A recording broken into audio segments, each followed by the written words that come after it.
I got all kinds of things on that one. Yeah, we got to do that segment. Yeah. That's fantastic. Who's your coach of the year? Let us know. Got so many great games. 16 games on Sunday. Time for the lead. Let's start off with a segment that we are calling Burning Questions. Guys, what is your biggest question heading into Week 17? You don't have to answer it, but you got to pose it. All right, look, the Ravens have such a clear line to how they can clinch a playoff berth. Just go beat the Browns, right? Go beat the Browns, and that's all it is. But it's more than that. What the Ravens actually have to do is stop the Baker Mayfield train. This guy is unbelievable. He's got 24 passing touchdowns. It's the third most by a rookie in NFL history. In the last 6 games, the Browns are 5-1. He's completed 70% of his passes, and he's only been sacked 3 times. I had the honor to work the sidelines for Broncos-Browns. I think out of all the quarterbacks in the league, there might be no quarterback who's got the trust, the confidence, and the ability to inspire his teammates more than this rookie quarterback, Baker Mayfield. So as everyone is saying, well, look, the Browns have to stop the Ravens, and the Ravens are the #1 defense. No. The Ravens need to stop the Browns. And how do you stop momentum for a team that is feeling itself so much and has fully embraced the spoiler role? Yeah, they were playing for a playoff berth the last few weeks. They got eliminated last week. Don't worry, it ain't over. This team, they still want to play spoiler. They would love nothing more to beat the Ravens. Let me explain something. Mid-90s, the Browns were uprooted out of Cleveland, and they were brought to Baltimore. The Ravens franchise has won 2 Super Bowls since. The Cleveland Browns, they haven't won anything. Right. They would love nothing more, and that fan base would love nothing more than for their Browns to walk into Baltimore and ruin their season. Baker Mayfield's unbelievable. He is my pick for Rookie of the Year. The Saquon apologists can be all over the place. Baker Mayfield's the man. How do the Ravens stop something that no one else can? That is my burning question as we head into Sunday. No easy task in this one, right? You have Ravens who have Lamar Jackson, 32nd overall pick, and Baker Mayfield, #1 overall pick, and they're both playing at a high level. And they both have lifted their franchise, which is unbelievable. How do the Browns stop Lamar is my follow-up question to that. No doubt. I don't know if they can either. It'll be a great game. I cannot wait to watch that one. My burning question is burning my throat right now. Oh, okay. How should the Bears... What are the Bears going to do? Head coach or coach of the year candidate Matt Nagy might live and die on this week's decision with what he does with his squad up against the Vikings. They have to go on the road. If they get a win and the Rams lose, they play at the same time at the Coliseum against the Niners. They get the second round bye, or they get the second seed, so they get a bye in the first week. There's a lot to play for these Bears. Are they looking at the scoreboard? And if the Rams are up big on the Niners at halftime, what if they're not up big? These are decisions that he's going to have to make, adjustments he's going to have to make in game, this Matt Nagy. And I was talking to Bears fans on Twitter, and it's sort of divided, but not really. Most of the Bears fans think put the Vikings away. Go full bore, bury them, do not rest your guys. I don't want to face these guys for the 3rd time. It doesn't work out that way. Also, it's a division rival. Also, they want the Eagles. Bears fans want the Eagles, so I'm leaning more on that side. It's play all your starters, no matter what's happening in San Francisco, LA game.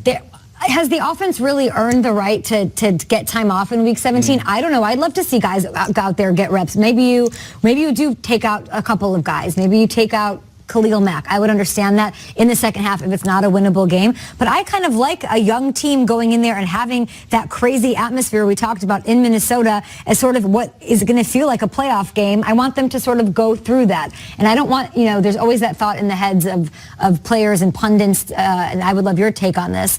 When you know you're going to get benched and you're only out there for a half, do you play the same? If you know you're playing not 100%, don't they want to go in here playing 100%? Even Sean Payton, with nothing to play for, is preparing his Saints like it's a playoff game in Week 17, and they have it locked up. Yeah, it's hard to go into a game feeling like it's the preseason. Coach saying, hey, we're only going to play a couple quarters, so break a sweat, but don't get hurt. And when you say that to a guy, they don't approach the game the same way. Yeah. So I feel like you either go all in or you have a game plan to rest your guys. It's either one or the other. You can't play the in-between game. Nagy is extremely practical and a strategist above all else. And he's talked about it. He has quotes this week that says, we got to be realistic. They're going to be scoreboard watching. He said if it's a blowout or situation like that. Set the context one more time. If the Rams are winning by a bunch, there's nothing the Bears can do to help their stats. Other than knock the Vikings out. Sure. No, I'll say just at that point wise. but I'm saying they get to then not pick their poison, because I think the Vikings are going to give them a game, but they could potentially lose to the Vikings,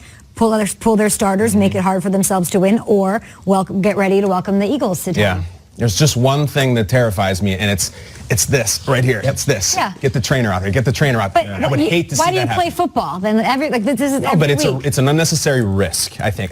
Listen, maybe they'll probably play the whole game because Yeah. if the Rams game is close, play the whole game. I would just hate to see that. And I think he's real practical. I think if he has second he has to pull his guys, I think he will. You want him to pull everybody? The second the Rams game is out of hand, get everybody off the field. That would what I would do, Coach Brandt. Yeah. Although I know. There's All 6 I know is weeks that I do left. trust Nagy. Yeah, Whatever yeah, he does, right. I'm behind him. Sean McVay last year said he did kind of regret not having those starters go all the way week 17. Interesting. They played Atlanta, a Really? young team, in the wild card round. They didn't. No. Does he regret it? Is that the reason they lost? No. But I think you push the. You don't want to give the Vikings momentum. You want to have momentum. You want to be in charge of your own destiny. What are you telling your team if you're resting them? Beat the Vikings, beat the Eagles, beat everybody. Tell them we're resting up for a Super Bowl run. That's what you're telling them. We'll see, though. What do you got? All right, so my burning question is, should this last week of football determine Mike Tomlin's job with the Steelers? I know. All right. I wanted to go heavy, and I wanted to keep it real because I'm such a big fan of Mike Tomlin and what he does. Of course, they have the Bengals this last week, and they have to win, but in order for them to get in, they have to depend on the Browns beating the Ravens. Got it. So even if the Ravens win, they're still going to be sitting on the outside looking in. Now, you look at the record for Mike Tomlin, 6 division titles, 8 playoff appearances. I mean, he's done his thing. 10-plus wins in 8 out of 12 seasons. So you can't look at him and say, well, he hasn't won games. He brought a Super Bowl to this franchise. I mean, he's helped define an era that was capped off by Bill Cowher, who was also an era of Pittsburgh Steelers football. But here's the thing. This is how I look at it. We're all NBA fans here. Mm-hmm. I look at the Golden State Warriors and them playing with Mark Jackson as their head coach and going to the playoffs, a young Steph Curry. Then Mark Jackson gets fired. And we're like, why would you fire a coach that was close to winning an NBA title? Like, it doesn't make sense to me. Good comparison. Then they hire Steve Kerr, and Steve Kerr creates a dynasty out of the same players and then adding more players. And I was convinced after watching Kerr do what he did and then also watching him now that it was a better decision. Even Mark Jackson, who calls the games in the NBA, sometimes you hear him talk over Golden State Warriors game and humbly say, it was a great decision. I can't be mad that I was fired and Steve Kerr was hired. So if I'm looking at Tomlin, for the ups and downs, the roller coaster ride, the soap opera this was, the Le'Veon Bell, is he there, is he not there? James Conner, is he there, is he not there? Them at some point in the season looking like the best team in football, and then other times like, what are you doing, Steelers? It all goes down to the guy on the sideline with the beard, as cool as ever at his press conference, and that's Mike Tomlin. So my ultimate question is, yes, I do believe so. They're going to have to handle business. If they go blow out the Bengals, all right, you coach your team up well. If they collapse like they have been over the past month, it might be time for him to take a new job in a new place. Since 1975, the Steelers have had 3 head coaches. Chuck Noll, don't change Bill coaches. Cowher, Yeah. Mike Tomlin. 10 years is a long time anywhere, though. Yeah. I cannot imagine in an AFC North in which Marvin Lewis is allowed to stay with impunity and Hugh Jackson is allowed to come back after 1-31. They're going to get rid of Mike Tomlin, who's been 8 and 12 years of the playoffs. Incredible. He'll be Let me get hired to the somewhere last else question. immediately. This is an important question. This is the Chiefs. Okay. My question, are the Kansas City Chiefs, are they in playoff shape? Are they ready? They have lost 3 to 5 games, and I talk about this all right now. All the standings really factor in the math, but what I look at, who is playing their best right now? Indy, Baltimore, Philly, the Chiefs are not. And if you don't think the Chiefs can lose to the Raiders this weekend, you're not paying attention. Raiders are playing their best football of the year. Chiefs can't stop anybody. They can lose this game. And I look at them, the Chiefs right now are like, you know, New Year's workout guy who's all, I'm going to get in shape once the calendar flips, and just stuffs their face through December. And then January, it's all going to change, new regiment, new mixes, all that stuff.